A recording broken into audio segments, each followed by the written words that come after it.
Now, breaking news from WRAL. Coverage you can count on. A heartbreaking story out of Johnston County. Deputies say they found 4 children dead in the truck of a vehicle. A 5th child was found unharmed in the house. Just awful. WRAL's Michelle McConaughey is in the WRAL Live Center. Michelle, we understand the father was the one who called 911 and confessed. Yeah, that's right. We are just learning all of this information in the last half hour. A Johnston County man, Wellington Delano Dickens of Zebulon, he called 911 saying that he had killed his children. 3 are biological, 1 is a stepchild. Yesterday, Johnston County EMS, they received a phone call from Dickens. He said he killed his children. When police got to his home, they said his 3-year-old son was inside the home alive. 4 of his other children were deceased inside the trunk of a vehicle in the garage. He has been charged with 1 count of murder in the death of his juvenile child. Right now, he's being held in Johnston County Jail without bond. Of course, this is an active investigation. We have a crew on the way to Johnston County right now. As soon as they get there, we will listen into what they have to say. Michelle, thank you. One of the strongest storms on record for the Atlantic ever is now battering Jamaica. Hurricane Melissa is so strong that it's expected to reshape the island for years. The Category 5 storm is already responsible for 7 deaths. A lot to tell you about here at this noon hour. We thank you for joining us. I'm Renee Chu. I'm Chris Lovingood. We're also tracking widespread rain right here in North Carolina. And that's why we have 2 meteorologists in the WRAL Severe Weather Center today with all what you need to know about the tropics as well as at home. We begin with Elizabeth Gardner with a look at where Hurricane Melissa is right now. The center of circulation is just about to officially make landfall here along the southwest coast of Jamaica here. So we look at the fact that it's just beginning to cross over the shoreline. Once it's halfway across, it will be officially landfall. But you have to remember that they've already seen half of the storm ahead of it. And you'll also just want to note that the worst of this is definitely going to be in the western half of the island. It's likely to remain Category 5 as it moves north across the island. And again, we'll likely hear from the National Hurricane Center probably in the next 10-15 minutes that it's officially made landfall. It started to pick up speed a little bit, moving northeast at 9 miles per hour. It has winds at 185, making it the second most powerful storm in terms of winds ever recorded in the Atlantic. Also, the hurricane hunters have been attempting to go inside the eye, and I'll tell you a little bit more about some of the issues that they've had. But meteorologist Amy Wilmoth was taking a look at it and said that the hurricane hunters in the top of the storm had detected winds at 252 miles per hour, which is more than a typical EF5 tornado. So here's a look at the path. Again, it moves across the western part of Jamaica. It remains Category 4, making landfall here in Cuba. And then as we get through the next several days, affecting the Bahamas and then moving on out to sea. Again, a lot to talk about with this storm. Of course, it could be, it's going to be catastrophic. The Hurricane Center is saying that anywhere along the path of the eye, we're likely to see buildings completely destroyed. So again, more about especially the hurricane hunters and some of the incredible stats associated with this storm. In the meantime, I'm going to toss it over to meteorologist Amy Wilmoth, who is talking about our weather alert day and the rain. Another messy day out there today, similar to what we had yesterday, although it's kind of worse because it's more wind and it's also kind of chilly too. But widespread rain is why we issued a weather alert day for today. You can see on our live dual Doppler 5000, we have scattered showers pretty much across the entire viewing area. There are a few dry spots, but a lot of rain continues to fall. This is a look at our northern communities. Henderson, you're getting some rain. Roxborough, Durham, Raleigh getting some rain. Roanoke Rapids, some rain headed in your direction. This is a look at Wake County, downtown Raleigh getting some light rain right now, some heavier rain down in the southern part of Wake County down toward Fuquay and just south of Fuquay. Andrew and Harnett County getting some rain right now as well. Southern counties, you're still getting some showers. There's a little bit of a break down to the south of Fayetteville and southern parts of Sampson County, but again, widespread rain out there on the noon hour. Well, a lot of people are probably trying to get out and about and head out for lunch. Carly Haynes is in the WRAL Storm Tracker. Carly, what's it looking like out there? Hey, Amy, it definitely feels like the rain picks up when you're on the road and driving. We're on I-40 eastbound right now. in Raleigh. And what we're seeing is that when you're behind cars or large vehicles, a lot of the rainwater that's on the road right now picks up from the back of those tires, makes it really difficult to see on top of the rain that's already coming onto the windshield. So it's definitely hazardous out here, and we have seen some more of those road hazards when the rain was heavier this morning. This is video from the storm tracker around 6 a.m. Two semi-trucks crashed on I-95 southbound. This was in Johnston County. It was near Bagley Road. One of the drivers was taken to the hospital. They are expected to be okay. The other one was not hurt, but there was a good amount of damage to both cars. So the section of the interstate was shut down as crews cleaned up the debris that was left on the road. Back out here alive at noon, you can still see those wet roads, some ponding on the side of the roads. And I'm going to send it back to you now, Amy, for a look at how long this rain could last throughout the day. It could continue into the evening commute, so scattered showers will continue this evening. Then we have another rainmaker that arrives tomorrow night. I'll have the details on that timeline, and plus we'll have the latest on the landfall of Melissa coming up in just a bit. And back here on the WRAL Live Center, speaking of Hurricane Melissa, I want to give you a live look, 6 different looks all around Jamaica right now as they are preparing for this Category 5 hurricane to make landfall. This will cause catastrophic damage, life-threatening damage. Melissa expected to bring 20 to 30 inches of rainfall to the worst affected areas. Right now, more than 240,000 customers are without power on the island. And in its 10 a.m. update, the National Hurricane Center urged people to take cover in an adequate shelter. This is the last chance to protect your life, is what they were saying. At least 7 hurricane-related deaths have been reported so far from Jamaica, Haiti, and the Dominican Republic. We're going to stay on top of this and bring you the latest from the Live Center. And we will have weather updates on air and on the WRAL News app. Our interactive hurricane tracker on WRAL.com allows you to see a storm's past, present, and future. Zoom in for wind speeds and directions to see where the worst is likely to hit. For local forecasts, be sure to turn on your alerts to track storms near you. There's a new legal challenge to the state's latest congressional map. The ACLU, NAACP, and other groups are using new legal theories to claim it's unconstitutional. WRAL state government reporter Will Doran joins us now with that story, with how this is different from gerrymandering lawsuits that we've seen before, Will. Yeah, Chris, after state lawmakers redrew our congressional districts last week, they already faced accusations of racial gerrymandering in one lawsuit. But this latest challenge is exploring brand new legal territory. It claims that gerrymandering violates people's First Amendment rights, alleging that the politicians who drew the maps are retaliating against the voters who were affected. And for those people who need a refresher, Will, I mean, what does this new map exactly do? Well, North Carolina used to have one competitive seat among our 14 U.S. House districts, so not a ton of opportunities for moderate voters to sway races here, but not nothing. This new map, however, turns that toss-up into one that's expected to elect Republicans in the future. We now have no competitive seats, and voters in that old district had backed Republican President Donald Trump in 2024, but they also elected Don Davis, a Democrat, to represent them in Congress.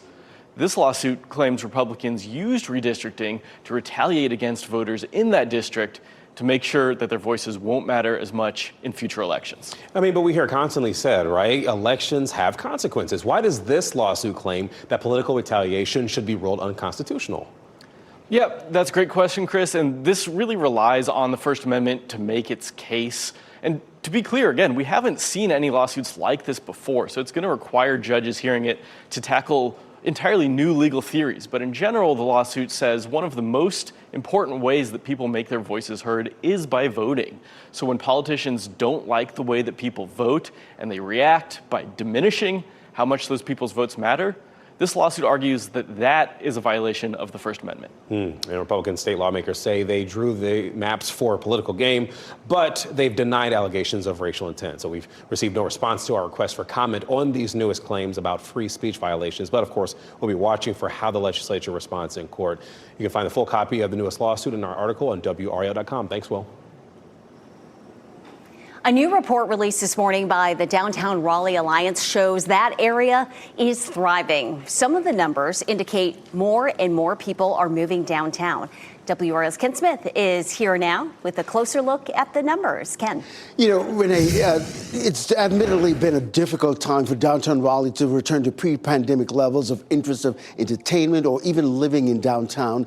Well, the numbers released this morning indicate downtown is moving in the right direction, so to speak. In the last 2 years, more than 1,500 units are now occupied, according to the Downtown Raleigh Alliance, making it one of the top downtowns in the country for apartment leasing. Now, for example, the Holston at the WRAL this past quarter added 283 apartment units and more than 5,500 square foot of retail space. Now, in addition, the numbers show 21 businesses opened while 10 closed, resulting in a net gain of 11 businesses successfully operating in downtown Raleigh. Now, the Vice President of Economic Development for the Downtown Raleigh Alliance say the numbers prove downtown Raleigh is positioned for success. It's been a year that really shows the power of downtowns and the resilient draw that they have, not only in terms of adding residents, in terms of the gains that we've seen in terms of office occupancy, as well as just the continued pace of new storefronts that are opening downtown and how well our hotel community is doing as well. Well, Gaskin cites the planned Omni Hotel coming to downtown Raleigh in 2028, as well as other hotel projects that kicked off this past quarter. He adds the Raleigh Convention Center expansion project, the new Red Hat Amphitheater, also key factors in why there's so much interest in the downtown Raleigh area. Now, Gaskins acknowledges crime has been an issue in terms of people avoiding downtown, not to mention the number of businesses I just mentioned that closed this past quarter. But he credits stepped up safety and economic initiatives that are helping to create safer downtown Raleigh areas and attract businesses. Vinay? All right, Ken, thank you. Let's take a look at stocks now. The Dow Jones Industrial Average in the green, up 200 points right now. S&P 500 also advancing 7 points, and NASDAQ a triple-digit rally, up 110 points as the Federal Reserve begins a two-day meeting talking about possibly lowering interest rates once again. Next at noon, SNAP on the line. More than 1 million North Carolinians could lose federal food assistance. What this means for the people who need it most. Untrustworthy teeth tricks, the popular so-called hacks people are trying for better-looking smiles, and why dentists are giving you a warning. And Melissa making landfall as we're giving you a live look this afternoon at what Jamaica is enduring in the Cat 5 storm. Coming up next, sea storms moving in with WRAL's exclusive Dual Doppler 5000, sponsored by the WRAL Weather app. Download now for live radar.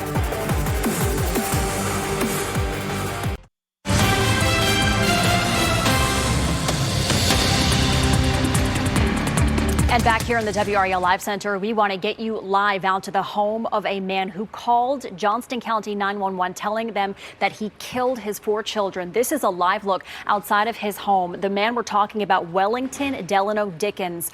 He called 911 to tell them he had killed his 4 children. 3 are biological, 1 is a stepchild. He called just after 10 p.m. last night. When police got to the home, Dickens said his 3-year-old son was inside the home alive. 4 of his other children were deceased inside the trunk of a vehicle in the garage. Deputies determined the human remains in the trunk had been there for a long period of time. Right now, Dickens has been charged with 1 count of murder and the death of his juvenile child.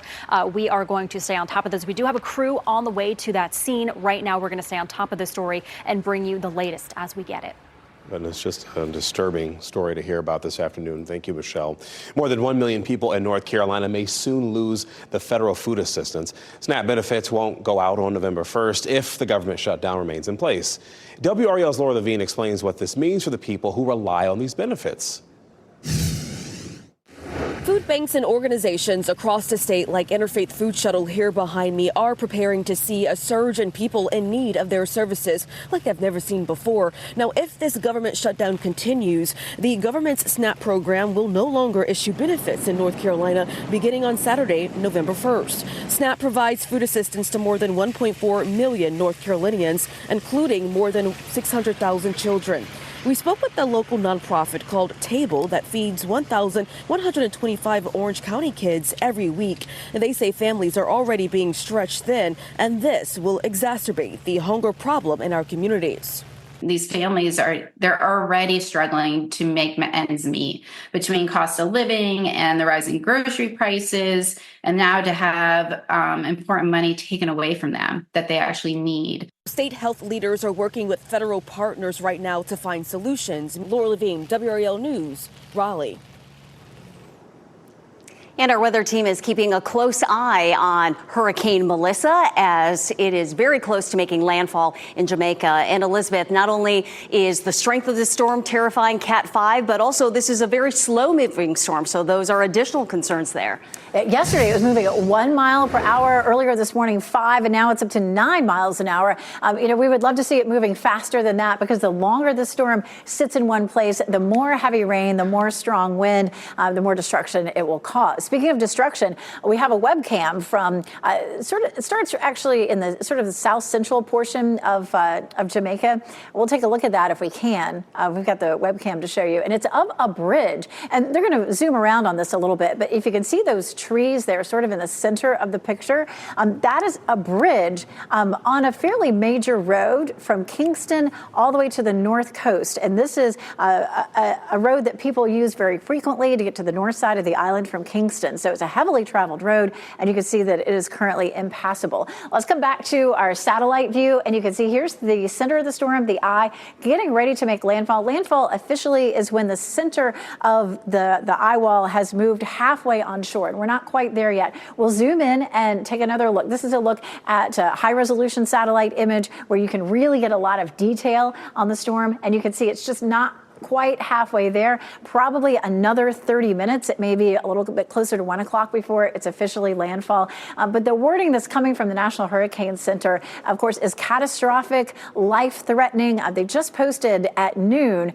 for people in Jamaica, if they could even get the information at this point, to make sure that you're sheltering in place, put as many walls between you and the outside as you possibly can in this life-threatening situation. So again, just a really sad situation. Another thing that none of us in the Weather Center have ever seen before is hurricane hunters having difficulty moving into a storm to take a survey of it. This is super important information that they collect. It goes into the computer models, and so it allows the forecast to be more accurate in terms of where the storm is going and how intense it may be. So I'm going to start this loop, and you're going to see an airplane fly right here and get stuck in the eye wall for a while before it can get out. So this is a loop of what happened between, say, 9 and 10 o'clock this morning. See how the plane turns around and turns around? The hurricane hunter was stuck there, and apparently they immediately had to turn around and go back and land to make sure that the plane was not damaged. So something that we've never heard of.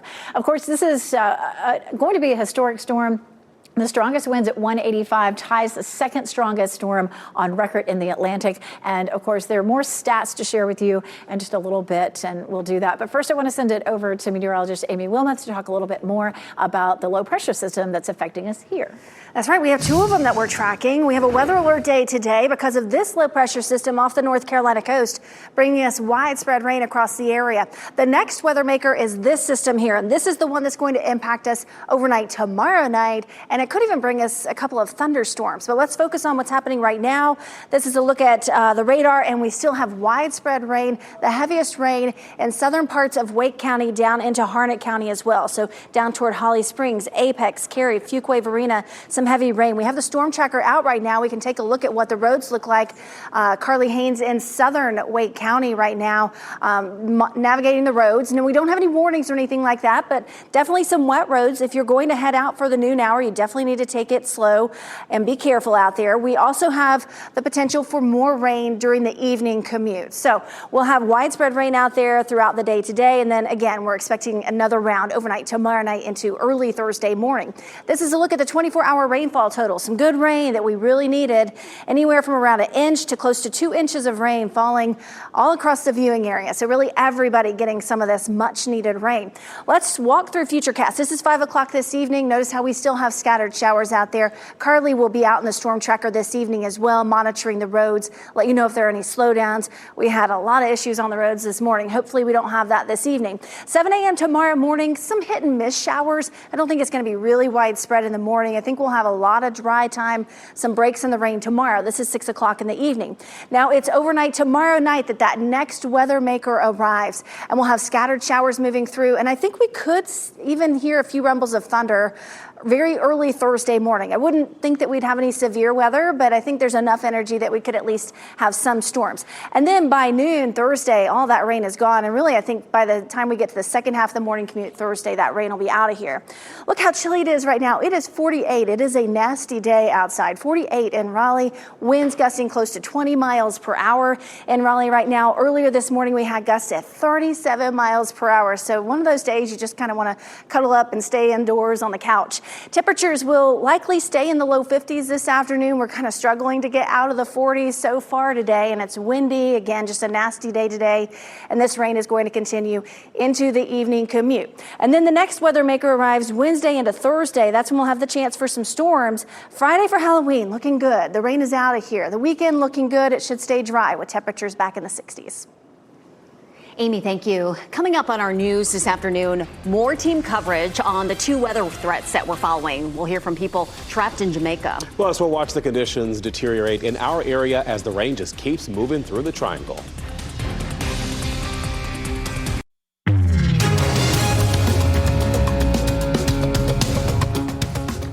An early version of Elon Musk's AI-generated encyclopedia crashed after going live for the first time. Grokpedia is powered by Grok, xAI's chatbot. Musk says his goal with the platform is to provide a, quote, truthful and independent alternative to what he calls Wikipedia's editorial bias. When Grokpedia initially launched, there were more than 800,000 articles. But some early users pointed out that large chunks were adapted or even copied from Wikipedia. Carter's children's clothing chain plans to close about 150 stores in North America, and that's because of the new tariffs in place. The chain also plans to cut 15% of its office workforce, which is about 300 positions. Carter's estimates that the tariffs will cut $200 to $250 million a year off its earnings. The company already had plans to close about 100 stores. It just increased that number. Costco is recalling a popular wagon over a potential child safety risk. See if you have this at home. The Olympia Tools International's Pack and Stroll. Now, breaking news from WRAL. Coverage you can count on. And breaking right now in the WRAL Live Center, we are staying on top of that breaking news out of Johnston County, where a Johnston County man called 911 to report that he had killed his 4 children. This is a live look outside his home right now in Johnston County. Wellington Delano Dickens called police late last night to tell them that 4 of his children were dead. 3 are biological. 1 is his stepchild. A 3-year-old was found inside the home alive. Mr. Dickens told police he had killed the children. When police got there, they said his 3-year-old son was inside the home alive. We're following breaking news here at noon. A Zebulon man has been arrested after 4 children were found dead inside the trunk of a car inside his garage. This happened at a home on the 100 block of Springtooth Drive. In fact, WRAL's Heidi Kirk rolled up there not too long ago at that scene. Heidi, you've been there for a bit. Kind of take us a look at the scene and explain what we know so far from investigators. Well, Chris, absolutely. We actually just arrived here within the last 10 minutes or so, and it is a very active scene out here. I'm going to be taking this in along with you. I'm going to step out of the way and have my photographer show you what we're seeing out here. We've got lots of different agencies here on scene investigating as we speak. That includes the State Bureau of Investigation, the Johnston County Sheriff's Office. We have deputies surrounding that home, as well as some caution tape on the scene. Now, let me break down what we know. Now, according to the Johnston County Sheriff's Office, that 911 call center received a call from 38-year-old Wellington Dickens, who told 911 operators that he killed his children. Now, when deputies arrived out here, they found a 3-year-old alive inside of the home, and then human remains in the trunk of the car. Just awful. Now, they established that Dickens had killed his 3 biological children. They were 6, 9, and 10 years old. and then an 18-year-old stepchild. Now, they believe the bodies were inside the car for a long time. Now, at this point, Dickens has been charged with 1 count of murder, but more charges are expected, and he is being held without bond in the Johnston County Jail. Now, back out here live, you'll see lots of different things going on at this point. Again, we just arrived here on scene. I'm going to be checking in with neighbors just within the next few minutes and seeing if anyone knows anything. But again, just an awful story that we are going to be following extremely closely all day long. Heidi Kirk, WRAL News, live in Zebulon. Your time is 12:40. Widespread rain. Lawns across the viewing area are soaking up the moisture there. And we're going to check in with our team of meteorologists for an update on how this could affect your evening commute.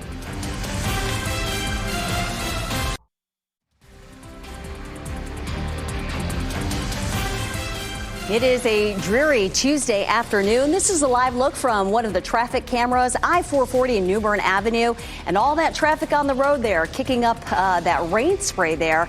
And it's just looking very cloudy and overcast. We're going to have scattered showers through the afternoon and into the evening. You're watching WRAL News, available on YouTube and the WRAL app on your TV or streaming device. And our weather story, or stories today, is so big. That's why we have to have two meteorologists this noon hour talking a little bit about what we're seeing in the tropics and here locally. We're going to begin with, I believe, Elizabeth to start things off. Elizabeth, talk a little bit about Melissa, because, I mean, Jamaica's going through it right now. Boy, they really are. They're really getting hit hard by this system. It's just a monstrous system. So here is Jamaica, and look at this. I mean, the storm just completely covers it, 2 or 3 times over. Officially has not hit landfall, but it's very, very close. We had a camera earlier of Flat Bridge, Jamaica. You can see there it is again. This was, really telling the story so well that I wanted to come back to it again.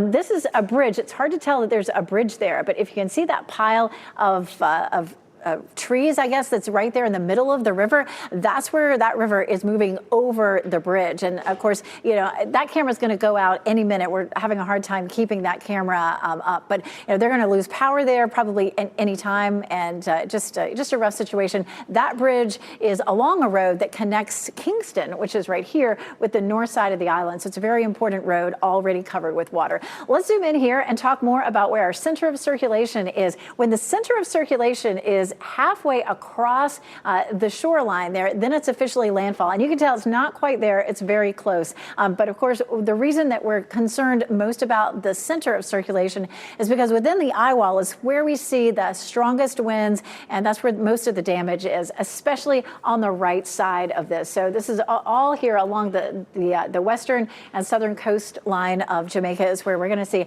a lot of damage. But boy, this storm is so big that it's really going to hit almost the entire island. So this is a look at major landfalls. Jamaica's never had a Category 5 storm make landfall, so Melissa will be the first.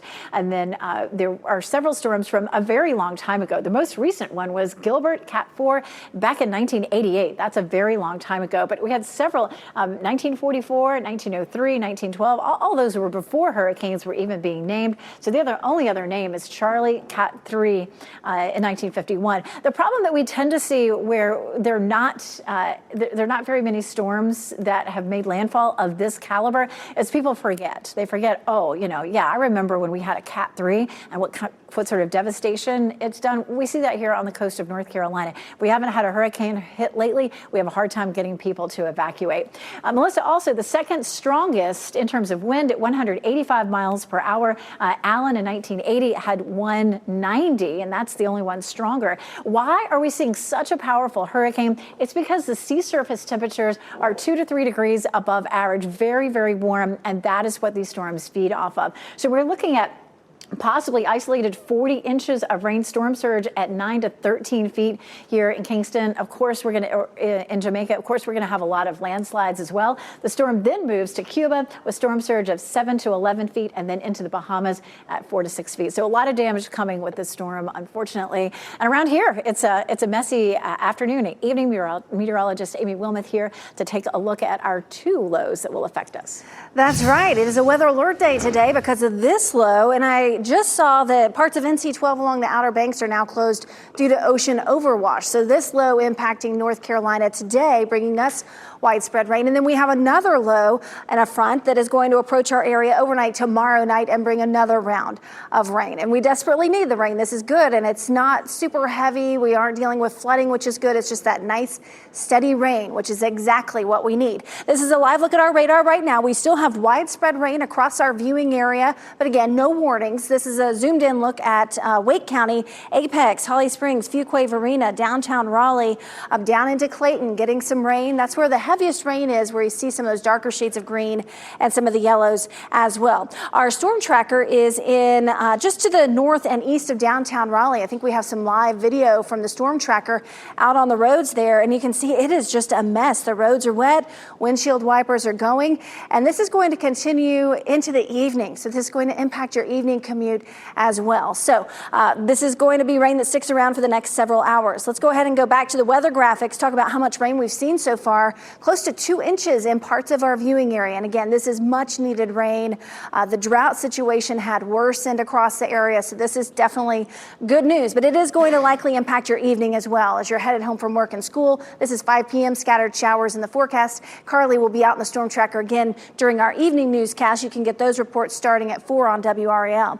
Tomorrow morning at 7 a.m., we'll have some spotty showers, some drizzle. It's not going to be a beautiful, gorgeous day tomorrow, but it's not going to be the widespread rain that we had yesterday and today. So we aren't issuing a weather alert day for tomorrow, but then overnight tomorrow night into early Thursday morning. So this is 5 a.m. That's when that next low and front arrives, and it brings us the chance for another round of rain. And I think we could even see a few thunderstorms with that. It would impact the very early morning hours on Thursday, and then it's out of here and will be dry just in time for the weekend, including Halloween.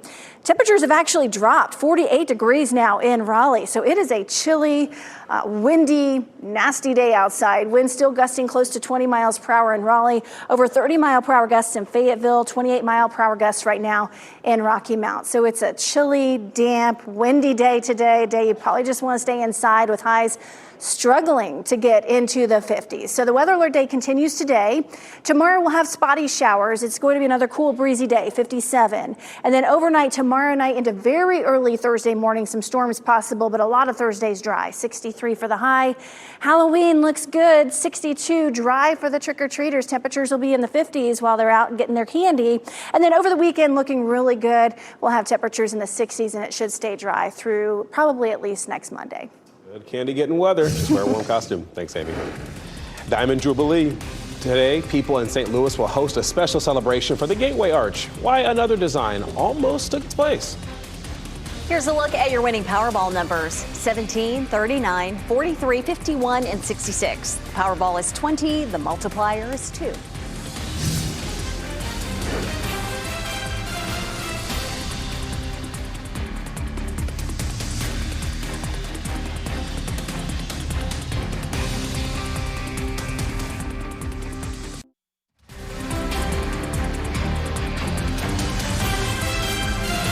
As we wrap things up, here's a look at a few of the headlines that we're following today. That breaking news in Johnston County, for example, a man is accused of killing 4 of his children. Investigators say their bodies were found in the trunk of a car in a Zebulon garage, and that was on Springtooth Drive. Deputies say that 38-year-old Wellington Dickens III called 911 and confessed to the killings. A 5th child, a 3-year-old boy, was inside the house alive. Dickens is expected to appear in court this afternoon. You can count on WRAL News for updates on air and online. Groups challenging the state's new congressional districts are breaking new legal ground. The ACLU, NAACP, and other groups filed a lawsuit saying the maps violate people's First Amendment rights. They claim people made their voices heard by voting, and when politicians redraw districts to make them less competitive, the lawsuit argues that's a First Amendment violation. The quarterly report released by the Downtown Raleigh Alliance shows more people are taking interest in downtown. In the last 2 years, for example, more than 1,500 units are now occupied, making it one of the top downtowns in the country for apartment leasing, according to them. The numbers show 21 businesses open, while 10 closed, resulting in a net gain of about 11 businesses operating in downtown. The Raleigh Convention Center expansion project and the new Red Hat Amphitheater also key factors in the growth. 2 national symbols celebrate birthdays today. The famous St. Louis Gateway Arch was completed 60 years ago, the 630-foot-high arch commemorates President Thomas Jefferson's Louisiana Purchase of 1803. And here's a little unknown fact. The design committee notified the wrong architect that his submission had won. It took 3 days to correct the error. Today, some 4 million people visit the arch each year.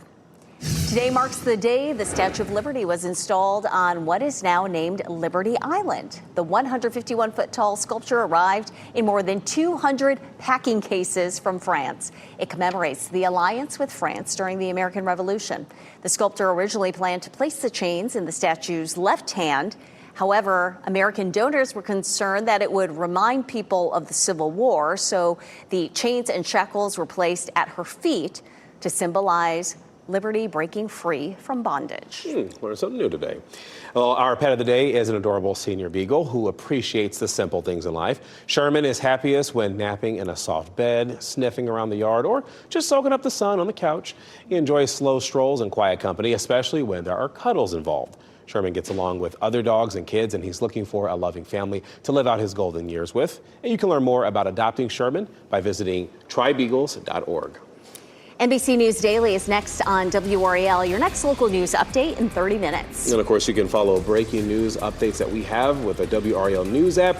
We're going to leave you here with a look through the WRAL Storm Tracker on this WRAL Weather Alert Day as rain is pushing through the Triangle.